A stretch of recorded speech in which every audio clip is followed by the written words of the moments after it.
샬롬, 어둠의 빛을 갈라진 곳에 하나됨을 슬프고 애통한 곳에 하나님의 사랑과 회복을 전하는 따뜻한 성교회가 오늘 인사드립니다. 인사드리면서 화면 사진이 좀 이상하실 것입니다. 2023년 10월에 하마스와 이스라엘이 전쟁이 일어났습니다. 근데 그게 왜 당신이 이 얘기를 하느냐? 이미 열흘 넘도록 전 세계와 또한 우리나라의 신문방송에 많은 이야기가 있었는데 뭘 하려고 이렇게 하느냐라고 이야기할 수 있습니다. 그러나 이 문제는 결코 단순한 문제가 아니기 때문에 이 배경과 원인을 우리가 알아야만, 그리고 어떻게 우리에게 영향이 있는가, 우리는 무엇을 준비해야 되는가 함께 나누어야 되는 중요한 문제라고 생각했습니다. 새벽에 10월 7일 날 하마스 팔레스타인 단체가 5,000발 넘는 정도의 예상되는 미사일을 공격을 감행했습니다. 정말 엄청난 일이죠. 보통은 차나 아니면 어떤 건물 하나를 그냥 이렇게 테러하거나 해서 몇백 명 정도 죽는 그러한 일들이 있었지만 이런 엄청난 일이 일어날 수 있을까? 그리고 팔레스타인 사람들이 그 무장단체지만 어떻게 사람들 살고 있는 주민들을 차로 그리고 끌고 가서 인질극까지 벌일 수 있는, 어디에 무엇이 있는 것을 너무나 빠른 시간 내에 할 수가 있었을까? 그 전 세계가, 그리고 그것도 다른 나라가 아닌 이스라엘에서 이런 일이 일어났다는 것에 모두가 경악했습니다. 저도 정말 너무나 놀랐습니다. 근데 왜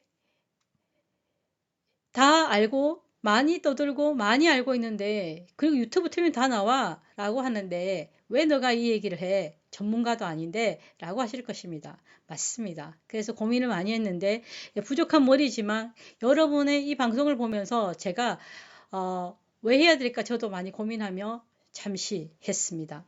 잠시 꼭 해야 된다고 생각했습니다. 그것은 방송이 너무 편파적인 부분이 있다는 것입니다. 한쪽만을 향해서 보고 있다는 것. 두 번째는 종교인들이 종교적인 관점에서 또 바라보면서 어떻게 한쪽만 이렇게 치우쳐서 볼 수 있을까 하는 생각을 하게 되었습니다. 그리고 여러분의 이 일이 늘 테러라는 걸 곳곳에서 많이 보셨기 때문에 그냥 한 테러가 이번에 이스라엘 크게 쳤네 라고 하는 생각 정도로 할 수가 있습니다. 그런데 이 일의 배경에는, 이 뒤에는 엄청난 비인권적인, 그리고 그 백성들의 유린당하는, 그리고 여인들, 노인들, 어린이들에게는 몇십 년 동안 엄청난 트라우마를 주며 살아가는 비인간적인 삶을 그 배경에 있다는 것을 여러분도 함께 알치고 그것을 함께 아파하고 문제를 바라봐야 한다 생각했기 때문에 이 방송을 하게 되었습니다.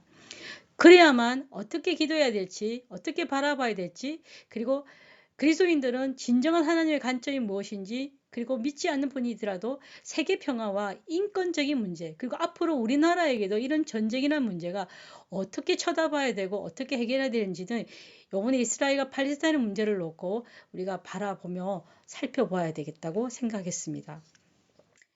하마스 테러는 놀라운 것은 이 테러가 단기전 그냥 차 하나, 건물 하나 한번 해서 경고하는 정도가 아니었다는 것입니다. 장기전 관점에서 준비된 것이라는 걸 볼 수 있었습니다. 그 첫째가 날짜입니다. 24년 10월 7일의 테러를 감행했습니다. 그리고 이 테러가 그냥 한 것이 아니라 정말 치밀한 준비를 했다는 것이죠. 왜 이날일까? 이날은 이스라엘 중동에 있어서는 매우 중요한 날이기도 합니다. 그것은 1973년의 10월에 욤키푸르 전쟁이라고 해서 4차 중동 전쟁인데요. 1948년부터 이스라엘이 독립했습니다. 그때부터 수차례 아랍과 이스라엘 전쟁을 치렀습니다. 1차, 2차, 3차 중도 전쟁을 일어나면서 이스라엘이 중동 지역을 거의 다 제압했다고 할 수가 있습니다. 시나이 반도, 시리아의 골란 고원, 그리고 요르단의 웨스트뱅크가 다 점령되었거든요. 그러니까 처음에는 자기들의 이익 때문에 이렇게 편하게 생각하고 약간 얘들 좀 데려와서 그리고 좀 이렇게 지내게 하다가 이 이집트나 요르단이나 다 자기들도 이란이나 자기들의 실속을 차리려고 했는데 이스라엘에게 완전히 다 잡힌 것이죠. 그러다 보니 안 되겠다 해서 아랍 측이 하나 되어서 1973년 10월 6일에 이스라엘 최대 명절인 욤키푸르, 특히 이런 사람, 이스라엘은 종교적인 국가이기 때문에 이런 날은 아무것도 하지 않습니다. 이 속죄의 날에 선제 공격을 하게 된 거죠. 그 결과가 어떤 것이었냐면 이집트의 시나이 반도를 반환하게 됩니다. 그러나 이 일 때문에 전 세계에 석유 파동이 일어나죠. 이스라엘은 미국의 지원을 받아서 다시 승리하게 되는 것입니다. 그리고 이 일 때문에 아랍 측은 소련의 지원을 해서 또 강대국이 중동에 관여하게 되는 것이죠. 그런데 이 일이 무슨 문제가 있느냐면 하마스가 요번에 이 일을 할 때 자기가 살려고 하거나 요번에 이 문제로 완전히 뭔가 승리하겠다고 한 것이 아니라 이거는 이 일을 통해서 요번에는 이스라엘 만행과 그 전 세계에 팔레스타인과 이스라엘 문제를 알리겠다는 것입니다. 너희들이 버렸으니 너희들이 해결해라 라는 관점에서 요번에는 정말 치밀한 준비를 했다는 것을 볼 수가 있습니다. 그리고 또한 장기전인데 왜 장기전이라고 볼 수가 있냐면 하마스의 테러가 공중전, 지상전, 정말 돈이 없는 나라이고 힘든 지역일 것인데도 불구하고 이 일을 했다는 것은 그만큼 철저한 준비를 했다는 것입니다. 인질극을 벌일 이유가 없습니다. 이렇게까지 방송을 나가고 계속해서 이것을 협상 테이블로 지금 나가게 하려고 하는 의도가 있다는 것이요. 그리고 요번에 계속해서 그 뒤에 이스라엘이 응징한다고 무차별 폭탄을 테러했는데요. 그러나 그 사람들이 이미 밑에 지상이 아니라 지하로 들어가 있다는 것입니다. 어디 인질이 잡혀 있는지도 모르는 것이죠. 이스라엘의 정보력으로는 너무나 이 일을 알 수 없다는 것 자체가 자기들에게는 매우 지금 난혹스러운 일이기도 합니다. 그리고 얼마 전부터 뉴스에 팔레스타인 지역에 지금 엄청난 지하 땅굴이 있다는 것을 보게 되었습니다. 그럼 이것을 통해서 무엇을 알아야 되는가, 우리가 무엇을 생각해야 되는가를 저는 꼭 한번 나누고 싶었던 것이 있습니다. 첫째는 이스라엘 팔레스타인의 이 일은 1948년이지만 그 전부터 일어난 일이기도 합니다. 그러나 구체적으로 일어난 것은 1940 팔레스타인과 이스라엘의 문제에 있어서 꼭 알아야 될 부분에 있어서는 첫째가 이 도표에 보면 1948년에 이스라엘 건국합니다. 그러나 이 건국에 있어서 1914년에 일어난 제1차 세계대전에 이미 영국은 독일과 오스만 투르크 제국이 같이 합세해서 힘을 너무나도 강하게 되니까 전쟁을 이기기 위해서는 그 지역을 중동을 이렇게 식민지로 하고 있는 오스만 투르크 쪽의 힘을 없애려고 힘을 약화시키려고 하는 겁니다. 그때 중동에게다가 얘기를 하는 거죠. 그 민족들에게 만약에 도와주면 전쟁이 끝나면 너희들의 땅을 명확하게 분배해 주겠다라고 얘기를 한 것입니다. 그때는 그 팔레스타인 지역이 다수의 아랍의 여러 민족들이 있고 유대인의 소수 민족이 살고 있었던 것이죠. 그래서 그들은 되면 자기의 영역으로 분할하려고 점령하려고 하는 것을 중동의 마음을 아랍인들의 마음을 알았던 것입니다. 근데 전쟁이 깊이 들어가면서 재정적으로 더 어려워지기 시작했습니다. 그때 다시 영국은 아랍에게도 약속을 했는데 유대인 로스차일드의 가문에다가도 재정적으로 도움을 하면서 만약에 승리하게 되면 유대민족의 땅을 정해주겠다, 구해주겠다라고 이야기를 한 것입니다. 이미 1차 세계대전 때 자신들의 독일에 의해서 유대인들에 대한 핍박의 그런 어려움들을 예상하고 있었기 때문에 그들은 디아스포라로 있는 사람들은 유대인을 위한 땅을 구하려고 돈을 모으기 시작하고 있었던 것을 알게 된 것입니다. 그런 맥락에서 영국은 이중 플레이를 하고 있었죠. 그런데 전쟁이 끝났습니다. 그러면 이제 이 난항한 문제를 어떻게 해야 될까 하던 중에 바로 2차 세계대전 때 독일과 홀로코스트라는 유대인들을 대학살하는 아주 처참한 일이 터진 것입니다. 그 일 때문에 다른 세계가 전쟁이 끝나고 난 뒤에 이들을 어떻게 할까라고 하면서 이미 살고 있는 지역에다가 언론하지 않고 그들을 살도록 거주지를 이렇게 강제 투입을 시킨 것이죠. 엄밀히 말하면. 그때 또 하나는 팔레스타인에 살고 있던 그분들을 너희들이 내가 분배를 해줘야 되는데 잠시만 그 자리를 비켜주면 너희들이 잠시만 나와 있으면 다 정리해서 만들어 줄게 라고 하고 이스라엘 사람들을 들어오게 한 것입니다. 그러니 그들은 잠시 나가 있었는데 이미 들어가서 이스라엘은 건국하면서 1차, 2차, 3차 중동 전쟁에서 승리하면서 그 동예루살렘, 가자 지구, 요르단 서안 다 장악을 했던 것이죠. 그러니까 기다려도 연락이 없고 우리는 더 힘드니까 다시 이들이 들어오기 시작했습니다. 그때 본래 살고 있던 사람들의 거는 인정을 하지만 나갔다가 들어온 사람들에 대해서 인정하지 않겠다고 하는 분쟁이 일어나기 시작했습니다. 이러한 것 때문에 계속 다툼이 있었고 그리고 1994년도에 팔레스타인 자치정부가 수립되기까지는 계속해서 전쟁과 테러와 싸움들이 있었던 것입니다.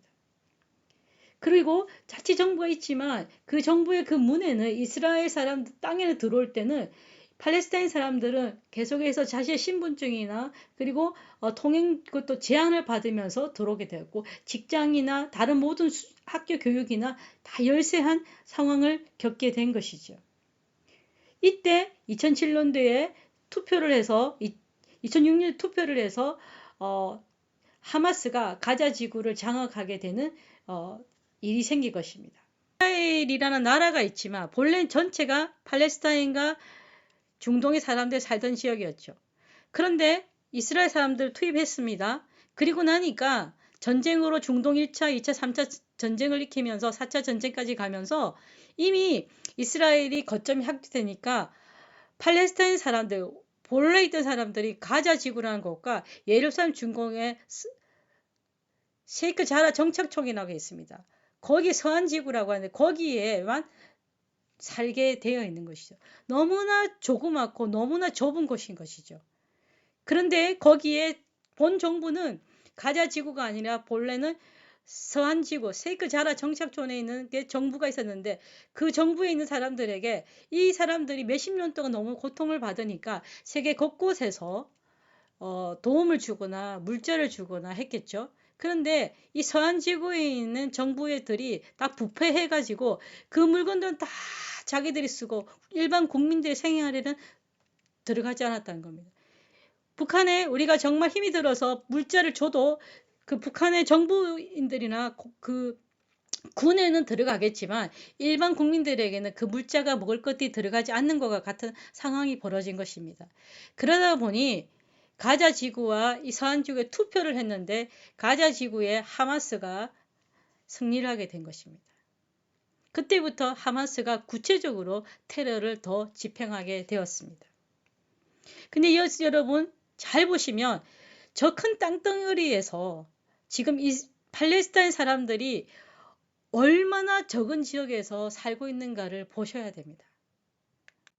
지구에는 팔레스타인 사람들이 살고 있습니다.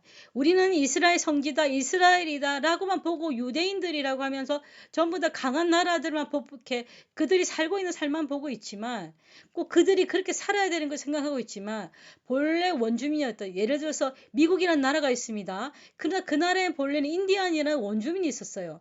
그런데 그 서구 문명을 새롭게 해서 이 미국인들이 강대국이 되었다고 해서 원주민이었던 이 인디안들이 그렇게 비참하게 조그만 곳에 통제받으면서 살아야 될 이유가 있을까요? 근데 우리는 정말 그 인디안들을 생각을 하고 있습니까? 미국 내의 인디안들이 이스라엘 내의 팔레스타인 사람들이 얼마나 엄청난 고통을 당하고 있고 비참한 삶을 살고 있는가에 대해서는 우리는 전혀 생각하지 못하고 있다는 것입니다. 어떻게 해서 이런 일이 벌어졌냐고 할 때 우리가 이것을 시간상 할 수가 없습니다. 그러니까 여러분 인터넷을 보시면 1차 세계대전 영국 아니 1차 세계대전 팔레스타인 하면은 영국이라는 나라가 1차 세계전쟁 때 자기들이 돈이 모자라니까 중동에다가도 내가 이거 1차 세계대전 승리하면 당신들 중동 지역과 팔레스타인 지역 여기 살고 있는 사람들을 잘 살도록 땅을 줄게 한 겁니다. 근데 또 돈이 없어지니까 로스차일드에다가 가서 돈을 도와주면 당신 유대인들을 정착시켜 해줄게 라고 한 것입니다. 그런데 이미 1차 세계대전 때 독일이 한 행동이 수상하니까 그런 유대인들이나 로스차일드 이런 관계된 사람들은 돈을 모아서 땅을 사려고 하고 있었다는 것입니다. 근데 영국이 투자해주면 해준다니까 너무나 좋았던 거죠. 그런데 2차 세계대전이 일어나면서 독일이 그런 유대인들 대상으로 돈을 받으려다가 안 되는 문제가 생기면서 핍박의 대상이 되고 열등민족으로 해서 그 대학살이 일어난 거죠. 그 일을 하다 보니 2차 세계대전 이후에 이들에 대한 대책가 세워져야 되는 것이 이제 돈을 먹었으니 어떻게 합니까? 해야 되니까 그 팔레스타인 지역에다가 이들을 투입을 하게 된 것입니다. 근데 본토에 있는 사람들은 전혀 그 일을 하지 못한 거죠.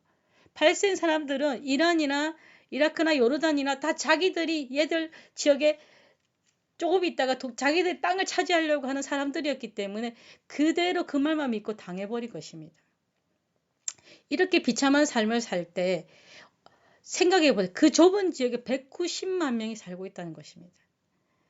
근데 2007년도에 보니까 실업률이 60%에 달한다. 청년에. 왜냐하면 일자리가 없습니다. 그 좁은 지역에 일자리가 구할 수도 없고 또 이스라엘이 근근히 나가도 최하층의 일을 한다는 것입니다. 세계은행의 보고서에 따르면 1994년대 2690달러였던 것이 국민소득이 1826달러로 2020년도에는 나와 있다는 것입니다. 그런데 인구의 40%가 15세 미만. 왜냐하면 계속해서 서로 싸우면서 테러가 일어나 또 폭탄을 쏘아 올리니까 사람들, 어른들이, 남자들이 죽어나가는 것입니다. 여러분 이 사진이 무엇인지 아십니까? 뭐 어떤 불꽃 축제에 여러분들 아파트에 외국인들 이렇게 뭐 연예인들 나와서 쳐다보는 것 같죠? 아니요, 이게 아파트입니다. 이들이 살고 있는 주거 환경입니다. 이 좁은 곳에 이 많은 사람들이 살고 있다는 것입니다. 사회 공간이 점점 줄어드는데 1제곱미터에 5,479명이 살고 있다는 것이고 2020년이 되니까 6,197명이 넘어서고 있다는 것을 보고 있습니다. 전기 공급은 하루에 3시간에서 6시간을 하고 있는데요. 이들의 삶은 상상하기 어렵습니다. 북한보다 더해요. 촛불로 공부하고 있습니다. 이런 속에 이 아이들은 매일 폭탄이 터지는 것과 부모들이 죽는 것과 사람들 죽어나가는 것을. 그런데 우리는 팔레스타인에 죽어가는 사람에 대해서는 제대로 알지 못한다는 것입니다.